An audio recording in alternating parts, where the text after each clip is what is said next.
You are leader of the Unac. Maybe you can explain what the Unac is and what is the stage of the anti-war movement in the US and what are the challenges you have? Well, Unac stands for the United National Anti-War Coalition. We're a coalition in the United States of around 100 organizations. Some are national organizations, some are local organizations. We were started in 2010 when the anti-war movement was really breaking up in the United States, the movement that was formed around the war in Iraq and Afghanistan. And part of the reason was the election of Barack Obama. A lot of more liberal-minded people thought that there was no more need for an anti-war movement. We thought there was, and so we tried to keep it together by forming Unac. And we've been going now for 12 years. We've built some big activities. For instance, when NATO came to Chicago, we had tens of thousands of people in the streets.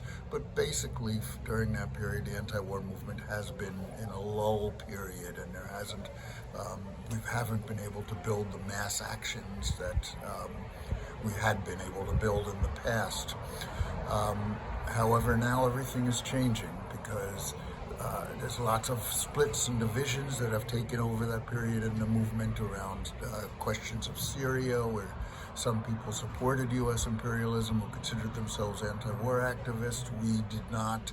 And then around the situation in Ukraine, some people thought that that they should be opposing Russia rather than U.S. NATO. In there, we did not. We opposed the U.S. and NATO role. And so all these caused divisions. But right now, with the fighting that's going on in Ukraine and the attacks, in Palestine and the attacks on the people of Palestine, the movement has taken off again in a real big way, and we've been able to bring up at times hundreds of thousands of people into the streets and tens of thousands in other cities and areas around the country. So we're hopeful that will help rebuild the movement, and we'll be able to move on to oppose Zionism and imperialism in a serious way in the future. One of the coming up events, which will be very important, is July, when NATO will be coming to Washington, D.C. To hold a conference and celebrate its 75th anniversary, and we will meet them with protests and alternative conferences, and we hope to build those very strong. This movement in the Vietnam period was able to force the government to withdraw after many, many years. How far are you away from this situation? Well, there was a lot of differences. The U.S. learned a lot from what happened in Vietnam, the U.S. government. In fact, they talked about that period as creating something called the Vietnam syndrome, where people in the United States didn't want to see another war like that. It actually took them a whole generation before they were able to do wars again, like in Iraq and Afghanistan and so forth, and get through that period. There were other aspects. There was a draft at that point. About 35,000 people left, young people left the United States and went to Canada to avoid the draft at that point. We don't have a draft anymore.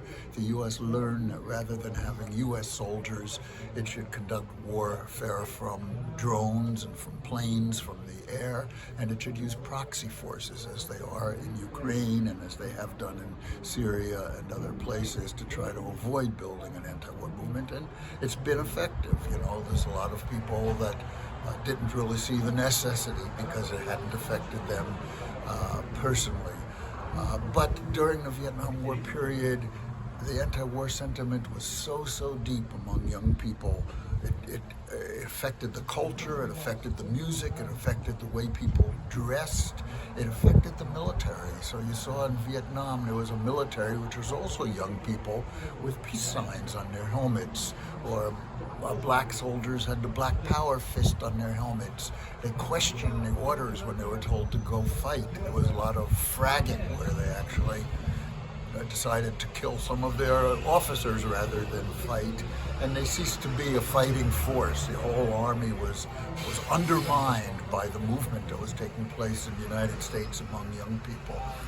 And that was very, very effective. The U.S. wanted to avoid that and avoid the whole radicalization that happened during that period, and they've been doing their best to do that. However, now I think things are a lot clearer, as with both because of Ukraine, but especially because of Palestine. And I think a lot of people are waking up and understanding what imperialism really means, what Zionism really means, and I think that's the basis to build a new movement, and that's what we're trying to do.